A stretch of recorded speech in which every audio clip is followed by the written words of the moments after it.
Hello and welcome everyone. COVID-19 has upended many aspects of life and the world as we knew it. While most of us have had to adjust to a new normal, some businesses have been harder hit than others. Additionally, the immigrant community has also seen a lot of impact. In today's webinar, we will address how businesses can adapt to changes in US immigration policy during the COVID-19 pandemic. Our team of immigration attorneys and experts will be speaking on the many policy changes that have come about in the immigration landscape during this pandemic. I will be your host and moderator for this webinar today. My name is Mishita Jethi. I am an attorney and a team lead at the Edison office of our firm. One of the most recent news from the USCIS has been about the upward adjustment of fee to meet their operational needs. The USCIS is a fee-funded agency.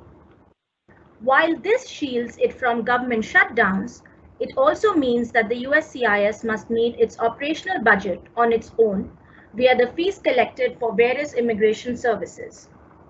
The fee increase is effective October 2nd, 2020. Thus giving petitioners and applicants a little under 2 months to make any adjustments necessary. Some of the key fee increases are available on this slide of our presentation. The biggest change has been that public law fee will now be applicable to each H1B and L1 extension in addition to initial petitions.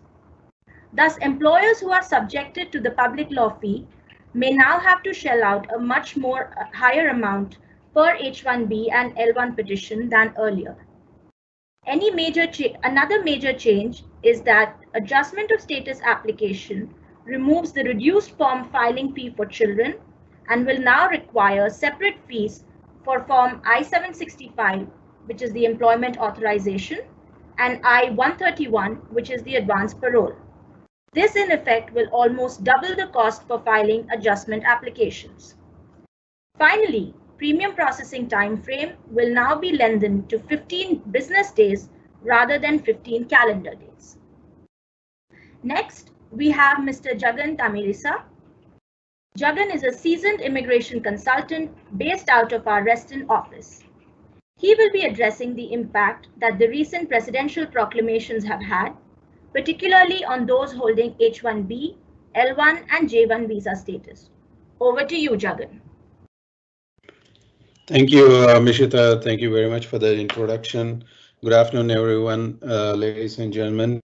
Thank you for tuning into the webinar today. We have so many exciting topics to talk about. I will be speaking on the presidential proclamations. This year, as you all seen, we have seen a whole barrage of executive orders, rulemakings, and litigations when it comes to immigration. But today, we will focus on 2 executive orders. Now, these 2 executive orders were issued due to a claim that potential immigrants and non-immigrants entry into the US endanger the job market. But the fact is, while the national unemployment rate is at 10.2%, this rate is not uniform across all industries. For example, in IT, the unemployment rate was in January, 2.8% in April, and further decreased to 2.5% in May 2020. So therefore, you can make your own judgment whether there is any danger to the job market or not. The first proclamation that I'm going to talk about is Proclamation 10014, which was issued on April 22nd, 2020, that suspends entry of immigrants. It's effective since April 23rd, and it was initially issued for 60 days, but was subsequently extended to December 31, 2020. The second proclamation I'm going to talk about is Proclamation 10052, which was issued on June 22nd, that suspends entry of non-immigrants, only certain categories. This is effective June 24th and is valid through December 31, 2020. Next slide, Sasha. So the first proclamation, as I was talking, the first proclamation that I was talking about is about the suspension of entry of immigrants. So both proclamations have some commonality. First, the individuals who are affected should be outside the United States the effective date. They should not be having an immigrant visa that is valid as of the proclamation date, effective date, and also should not have any official travel document other than a visa, like a transport letter, boarding, foil, or advance parole. There are some exemptions also prescribed such that these proclamation doesn't apply to lawful permanent residents in US, physicians, nurses, healthcare professionals performing medical research related to combating COVID-19, EB5 immigrant investor programs, spouse and children, including adoptees of US citizens, individuals who further important to US law enforcement objectives, members of armed forces, special immigrant visas, and the catch-all, those who can make an entry based on national interest. This particular executive order was challenged in the court, but the court actually declined to issue an injunction, but the case is still continuing. So it's still interesting to see what the outcome would be.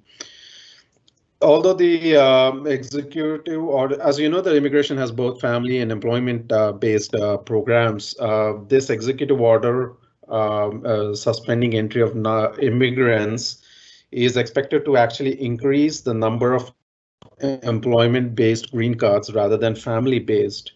For example, parents, adult children, and siblings of citizens applying for entry to US are barred, but so are relatives of lawful permanent residents. But when it comes to employment-based green cards, most applicants are already in the US on visas, and the executive order does nothing to stop them from getting their green cards. So it leaves most employment-based immigration intact. Any unused visas from family side also rolls to the employment-based side. The initial analysis done on the executive order by a non-partisan institute said it might affect about 52,000 visas in 60 days. Obviously, now that it's extended to December 31, it remains to be seen how many more visas would be affected. The second proclamation about non-immigrants also has similar rules as it did for the first one. First, it applies to non-immigrants who are outside the US, who don't have a non-immigrant visa as of its effective date, and who also don't have official travel document other than a visa. Specifically, the entry suspension has been applied only to H1B, H2B, J non-immigrants, L1 non-immigrants, and the dependent family members for all these 4 categories. This proclamation also exempts lawful permanent residents, spouse and children of US citizens, people who are making an entry to provide temporary labor essential to US food chain, that's specifically for H2Bs, and individuals who can make an entry in the national interest. So the exemption based on national interest is a very broad category, and so far until today, the government didn't release any guidance, but today looks like the Department of State did release. So I'm going to quickly touch because it's fresh news coming out today, especially as it relates to H1Bs and L non-immigrants. So H1B non-immigrants trying to make an entry under national interest exemption can come in if, for example, they're supported by a request from US government agency. Typically, these people would be working on Department or Defense or similar projects or government research projects.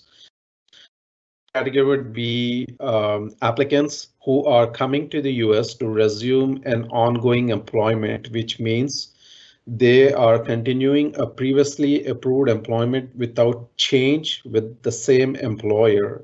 So there should be no change in any terms and conditions of employment. Certain other professionals can make an entry into the US on H1B if they meet at least 2 of the 5 indicators, such as their LCS must have been filed for a, actually, I'll go back a little bit here and say, first, their duties must be such that they should be be making significant and unique contribution to an employer, meeting a critical infrastructure need. So as you can see, it's very broadly defined. Second category would be if their wage rates are exceeding the prevailing wage by at least 15%. Third would be if their education, training, or experience demonstrate unusual expertise in the specialty occupation. Again, that's very broadly defined. And the final one is if the denial of the visa will cause a financial hardship to the employer. With respect to L1 non-immigrants, they would probably permit people who are traveling as a public or healthcare professional to alleviate the effects of COVID-19, or if they are traveling pursuant to a request from US government, or if they are coming to US to resume an ongoing employment, just like in the H1B, no change in employment terms and conditions. And the fourth, which is more critical, is they are executive or managers doing a critical business need of an employer. So these are very broad categories. This just came out today and much needs to be studied on how to apply, and obviously we will be reading through and posting comments on our website. Anybody who feels they are exempt under any of these categories, please feel free to reach out to us. Next slide, Sasha. This leaves out what is left out. So H1B, H1B1 Singapore and Chile visas are not subject, so you can continue to file those petitions. Canadian citizens coming on HLG are also exempt because they don't need visa, so you can still continue to file petitions for them. Other non-immigrant categories like TNE, PR, etc. are also exempt. J1, a few certain programs that are exempted include college, university students, physicians, professors, research scholars. If you are outside the US on June 24th and waiting for an H1B approval and don't possess a visa, then you may not be able to make an entry. On the other hand, if you are outside the US, you already have a visa, but you couldn't travel due to COVID-19 travel restrictions, you may be allowed to come in. Blanket visas may be affected. The reason being, obviously, most of the consulates are actually closed out. Those who are in the US, you can continue to file transfers, extensions, amendments without any issues. Green cards can continue to be filed. I-140 perm labor certifications are going to continue without issue. Those who are in the US and eligible to file 485 applications, including advanced parole in EAD, they can continue to be filed. But those who are outside the US, probably you will have to wait until the executive order time passes.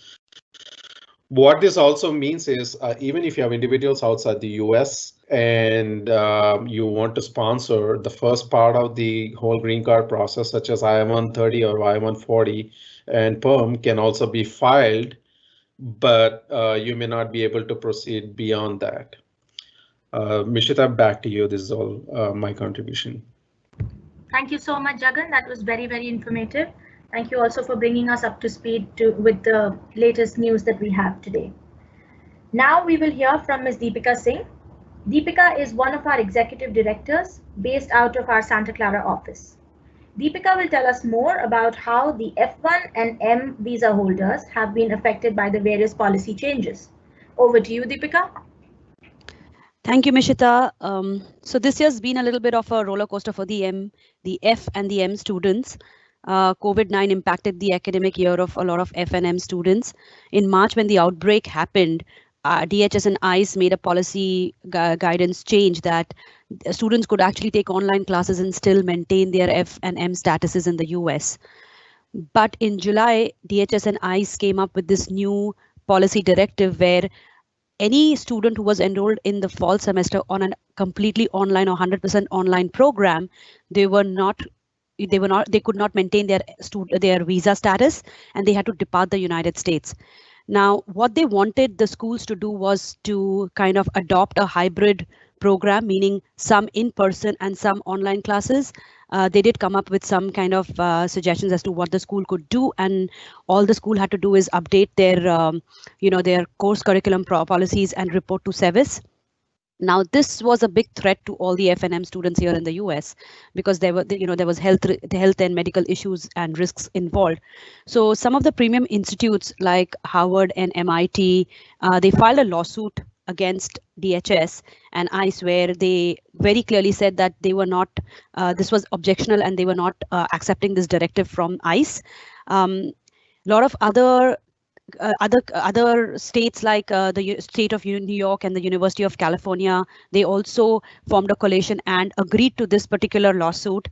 Finally, ICE had to rescind their policy directive, and on July 14th, DHS made changes to the policy and said that students could continue to be enrolled in an online program for the fall semester, and they would continue to maintain their visa statuses. Now, what this meant was that, well, for the fall, they had already come up with this. They continued with the same policy, but we don't know what's going to happen in the future. What will happen until next year if things don't go, they don't go back to normal. Now, what this meant was any new F1 students trying to get visa stamping back abroad, they would not be allowed to the United States or enter the United States if they were enrolled in a 100% online program. So schools have started adopting the hybrid.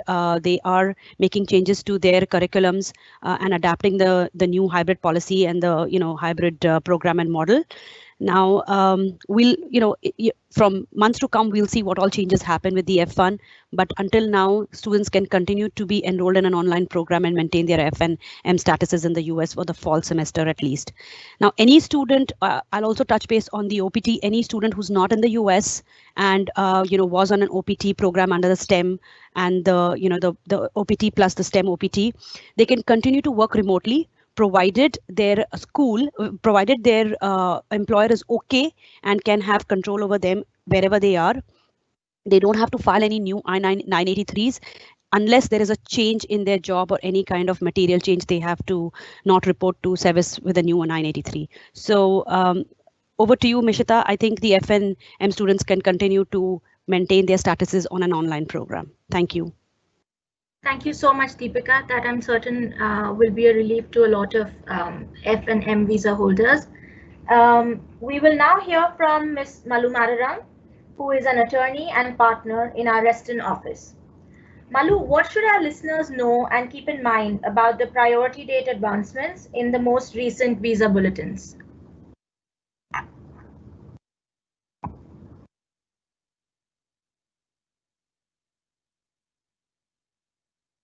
I think. Malu?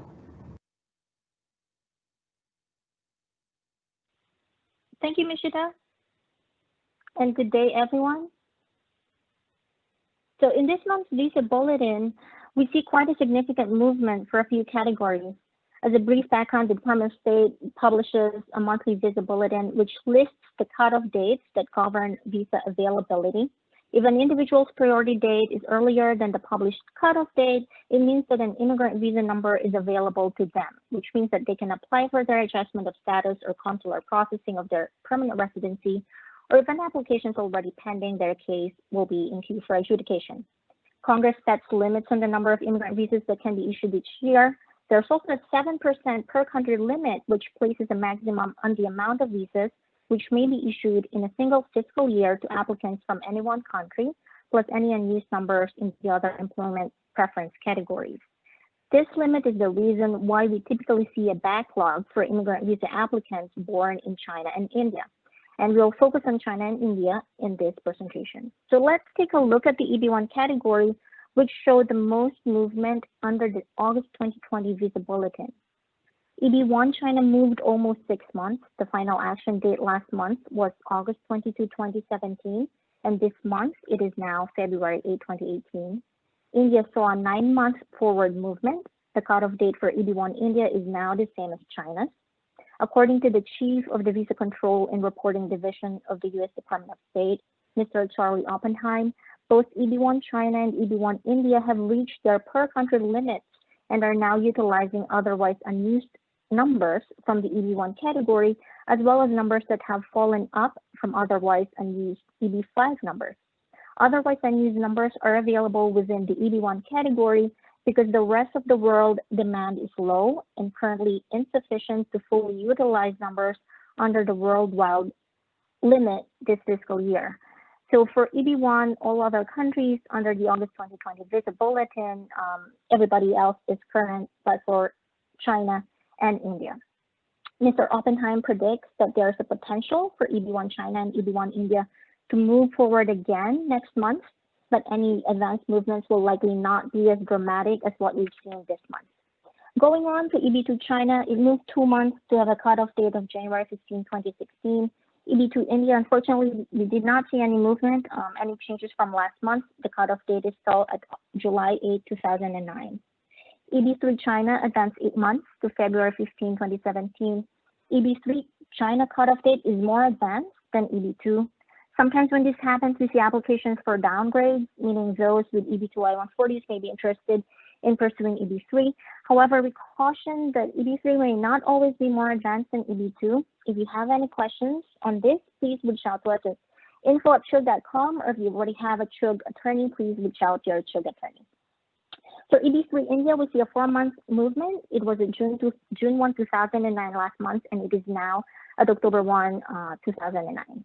Quickly for EB5 China moved 2 weeks to August 8, 2015. Vietnam saw a 2-month advancement to July 22, 2017. The other chargeability areas for EB5, including India, are all current. Again, if you have any questions about the Visa Bulletin, please let us know. If your priority date is current, or if you have an employee whose priority date is current, please work on their I-485s now and plan to file this month. As my colleague, Attorney Nishita Jetty, discussed earlier, a lot of the USCIS filing fees will be increasing come October 2, 2020. Although there is a $10 decrease in I-485 application fees, this does not include applying for an EAD or an advanced parole, which will add considerably to the total application filing fee if you wish to apply for those benefits. Nishita? Thank you, Malu. Thank you again for reminding everyone that should your priority dates be current, please remember to file them as soon as you can. Reach out to any Chugh attorney that you have. If not, as Malu said, info@chugh.com. We're very happy to take on cases and help you out with questions. Now, Deepika, can you throw some light on the news that we've been hearing about the possible employee furloughs announced by the USCIS? Yeah, thanks, Mishita. So USCIS did plan on furloughing about 13,400 employees because they didn't have the budget to kind of maintain them, right? So they were seeking an emergency fund from Congress due to the budget shortfall. They expected Congress to help them with almost like 1.2 billion in emergency fund. They have postponed the furlough until August 30th because they're waiting to hear back from Congress as to how Congress can help them. What does this mean to all of us? Well, if the furlough happens, we will see a lot of delay in the adjudication of the applications, and overall, it's going to be very frustrating. So we can just hope for the best and see that the furlough doesn't happen. Thank you, Mishita. Thank you, Deepika.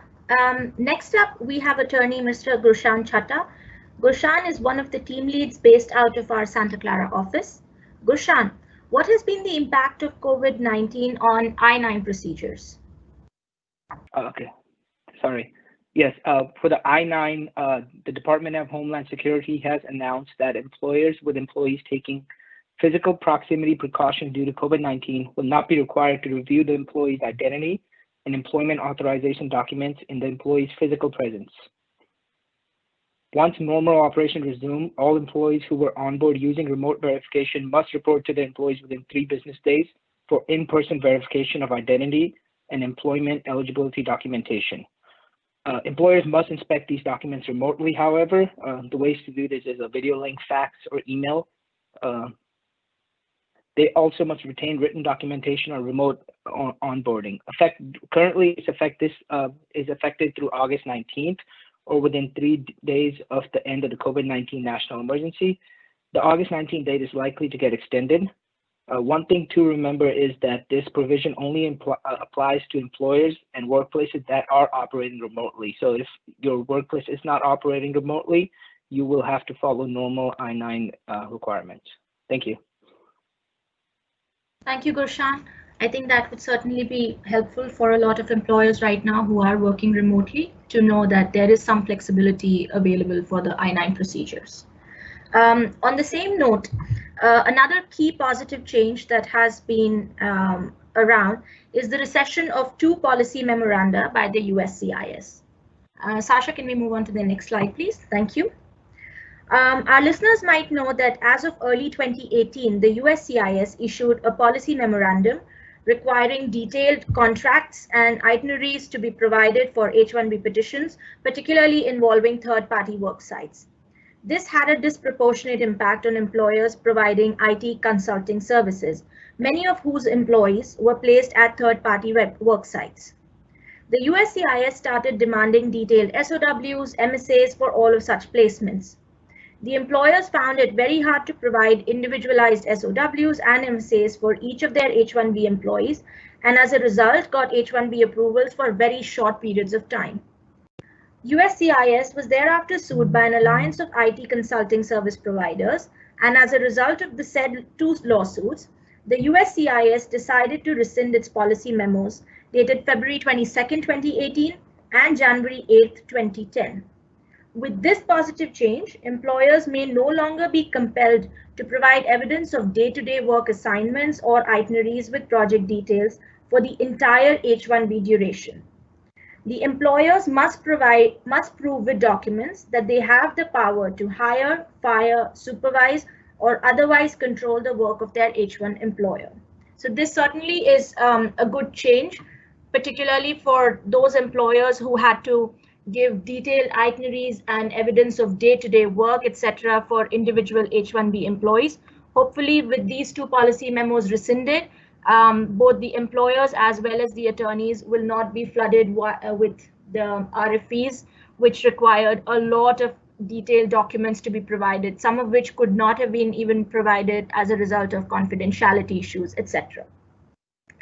Now, amid these uncertain times, there has also been some impact on international travel between our neighboring countries, Canada and Mexico. Malu, can you shed some light on that? Sure, Mishita. So due to the current pandemic and in order to limit the further spread of coronavirus, the U.S. has reached agreements with both Canada and Mexico to limit all non-essential travel across its borders. The restriction was initially implemented on March 21, 2020, and was originally in place for 30 days, subject to reevaluation and further extension, and it has now been extended until 11:59 p.m. Eastern Time on August 20, 2020.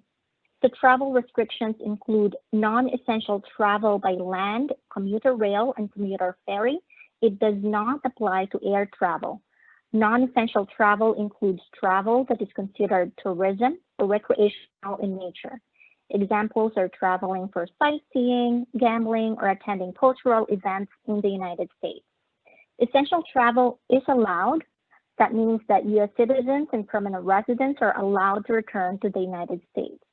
The U.S., Canadian, and Mexican governments also recognize that it is critical to preserve supply chains to ensure that food, fuel, and life-saving medicines reach people on both sides of the border. Travel for cross-border trade, such as truck drivers carrying cargo, is therefore considered essential. Other essential travels include traveling to attend educational institutions, traveling for work in the United States, traveling for emergency response and public health purposes. Essential travel also includes official government travel or diplomatic travel.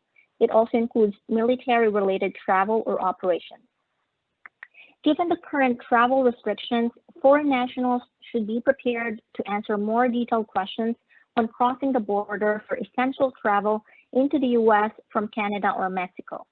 For employers who are employing or seek to employ Canadian PN or L employees, since they do not need a visa stamp to enter the United States and therefore are not subject to the amended Presidential Proclamation 152, which my colleague Jagan Tamarisa earlier discussed, TN&L petitions continue to be processed at the border or pre-flight inspection.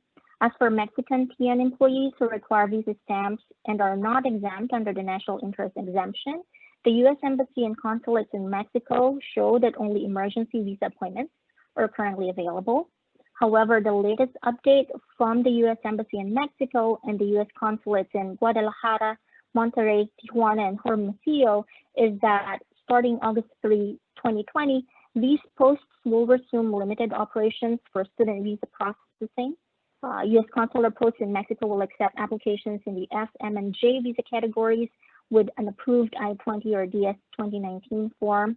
In regard to J visas, only applications for categories that are not subject to the presidential proclamation will be accepted.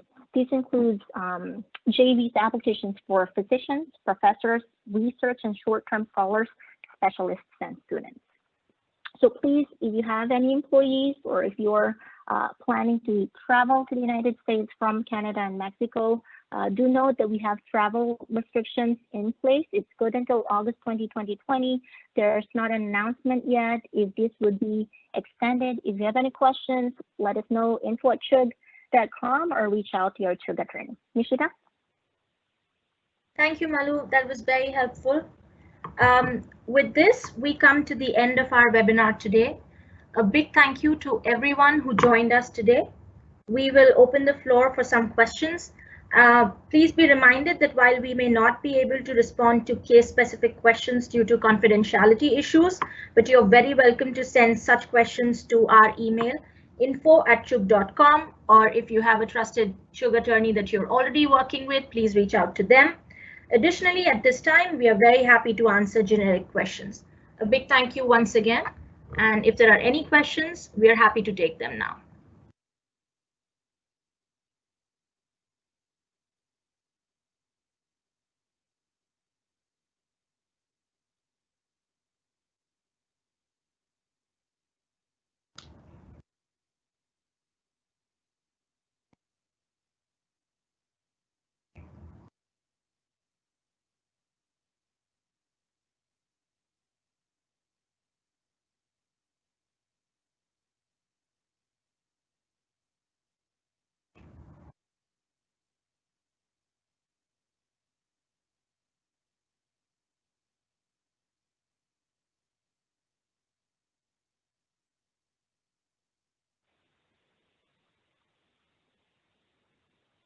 Hi, Nishita. Hi, Malu. You talked earlier about fee increases, which are definitely significant in certain visa forms, categories. What have we been hearing in terms of, or what can we say to employers if they have any extensions that are not due until 6 months from now, or what can we guide them with, try to encourage them to file now before these fee increases become effective? Right. So as we know, in terms of extensions, if they're not due for more than 6 months, we cannot file them before that. But if you do see that some of the amendments are not impacted, so if it seems like we can, either amend the petition, that may be one way to see if while it doesn't give us any more time, but maybe if someone has to have an amendment now, maybe do it sooner rather than later. The other thing is, as we see that it's the public law fee, which is going to continue for all the extensions. So maybe if it is possible for the employers to reimagine their workforce in case they are H-1B dependent right now and public law fee is applicable to them, if there's some way to balance their workforce such that public law fee may not be applicable to them. Another way would be, since public law fee is based on H-1Bs and L-1s, if there is any other visa category that their employees may be eligible for, maybe consider doing that. So there are a lot of, partner up with the immigration attorneys to figure out what is the best thing to figure out your H-1B dependency and how to reduce your immigration footprint or how to reimagine it. So I think that is what most of the employers would be doing in terms of brainstorming. Thank you, Mishita. So we have a question about when consulates are opening. So there are consulates that are opening, as I said earlier, the ones in Mexico, they have said that they're resumed limited operations. I just checked on the embassy and the consulates in India.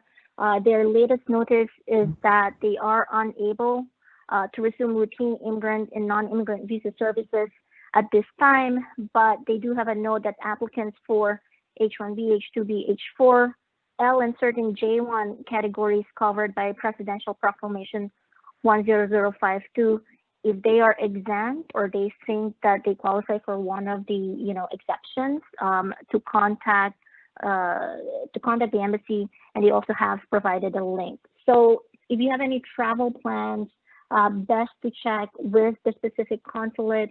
If you have any questions, again, I urge you to reach out to your Chugh attorney or do post us a question at info@chugh.com.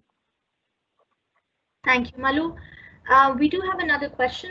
Besides work statement documents, have there been any changes in salary requirements for H1B holders? Chugh, do we have any information on that? So Mishta, I don't think there is any new salary imposition requirements at this point. For those people who are trying to file any petitions within the US, you obviously have to follow the regular prevailing wage reports that was recently updated, I think as early as July 1st. But for professionals who are outside the US and subject to the executive order, as I was speaking today, they gave information about exemption. So H1B non-immigrants trying to come through an exemption basis, one factor they can prove to obtain a visa is to show that the offered wage in the US is 15% or above the prevailing wage for that particular occupation in the area of intended employment. But other than that, there's nothing much change in the salary at this point. Thank you, Chugh. Thank you very much. Another question that we have is, if an H1B employee moves to another location to work remote on their own volition, does the employer have to file an amendment? Deepika? So Mishita, what we are doing is that for going forward cases where there is a chance that the beneficiary will work from home, we are suggesting that we use both the locations, like the client location as well as the home location on the LCA, because we don't know how far and how long the COVID is going to be a part of this, and covering the home location specifically, if it's not in the same MSA or county, then definitely makes sense. So we are guiding our employers to kind of include the home location in the LCAs. Thank you, Deepika. That definitely, makes sense. And hopefully, I think the employees, as you know, we do not have a clear picture on how long the COVID-19 situation might last. It definitely makes sense to have the home location covered. We have another question. In terms of USCIS furloughs and current processing, are we still seeing any delays, at least in terms of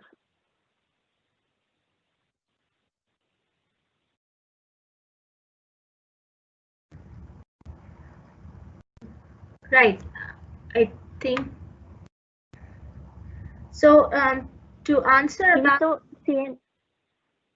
Sorry, go ahead, Nishita. Yes, so Malu, I think we have been seeing, some delays in terms of receipt notices. And I think the ones which are the hardest hit are the ones where premium processing obviously is not available, including some of the EAD applications. We're also seeing that in a lot of cases, we've had to check whether or not the payment has been in cash to actually get the receipt number, since the physical receipts have either not come. We're also seeing that some of the service centers, despite the premium processing available, have sent responses to say that the courtesy facts and the courtesy receipt numbers through email, etc., are probably not being sent as urgently. This also impacts the RFEs. So there is certainly a lot of delay, I would say. Some of it perhaps could be because of the impending furlough But I think even the COVID-19 has had some impact on it because there are lesser number of people available, and just the physical receipt notices, etc., are probably not being able to send. So Mishita, just to add, premium, I don't see a delay. We are getting premium receipts within a couple of days. But for regular processing, I do see a delay of almost like 20 to 25 days, where what I am tracking our cases is that we are getting receipts for somewhere around July right now. So they haven't even reached the August cases. So if you filed a normal case where under normal processing, you have to expect the receipt to come in a little delayed as far as USCIS adjudication is concerned. Right. Thank you, Deepika. Would you also recommend that, as you said, for premium processing, the delays are probably not as significant? Where premium processing is available, are you recommending that the employees or the applicants take advantage of that? Absolutely. We do recommend premium at all times, because if everything is there in the case, then we just say that get a premium processing done, get an adjudication done, and then you're more stress-free, right? So we are advising our clients to do premium processing on cases wherever possible. Well, it's their discretion because obviously money is involved, but wherever possible, definitely try and do a premium processing. Right. Thank you. We have another question. This is regarding H4EADs. Approximately how long are H4EADs now taking for adjudication? Gurshan? Mishita, H4EADs are also taking about 5 months. We've filed a lot of cases in the month of March, which have still not been adjudicated, since March, right? So I'm looking at a delay of almost like 5 to 6 months. Biometrics is also one of the concerns because still biometrics don't start. H4EADs are not going to be granted. So that's another thing, because H4s and H4EADs are tied up if in cases where it's done concurrently. If an only H4EAD application has been filed, then we are looking at least 5 to 6 months of a adjudication time frame as of now. Got it. I think that's good to know. And I think in that case, all of those people who are planning to either file for their H4EADs or their extensions, maybe take that into account, file as early as possible. You can file H4EAD extension 6 months in advance. So given that it is taking about 4 to 6 months anyway for the adjudication, it is probably a good idea to file accordingly. So another question that we have is whether people who are currently on OPT, are they impacted by the student visa restrictions? So Mishita, just to give a broad picture, right? See, OPT is more employment based. Like, when you have an OPT, you have to be employed. There are restrictions of how long you can be unemployed, which I'm sure all the OPT students know. 90 days in the first 12 months, and then a maximum of 60 days in the next 24 months if you're under the STEM OPT program. Well, you have to continue to maintain, work and maintain your status on OPT. If you are not in the United States, you can continue to work for your US employer, provided the US employer is okay with you working remotely, first condition. Second, if there is any change in your OPT employment, then you have to report that to your school and fill up a new 983. So you have to continue to work and maintain your OPT as per the US, as per the service requirements, to continue and, maintain your employment with the US employer. Got it. All right. So then it depends really on the US employer how they frame these things. And I think that is probably where immigration attorneys really come into the picture, because I think a lot of US employers may or may not understand, how they need to design their OPT programs, right? So I think they should reach out to the attorneys if they need help with that. Yes. Sounds good. All right. So I think this has been very helpful, everyone. Once again, I'd like to thank all the panelists, Jagan, Deepika, Malu, Gurshan. I would encourage the listeners, if there are any additional questions. I understand a lot of questions, may not be generic and they may be specific, and you may not be able to ask them in the webinar. So please feel free to reach out to any of the attorneys that you work with in Chugh, or if not, please send us an email at info@chugh.com, and we will be happy to connect you with our attorneys and immigration experts. Once again, thank you all so very much for joining the webinar. I appreciate all of your time today. Have a good rest of the day ahead.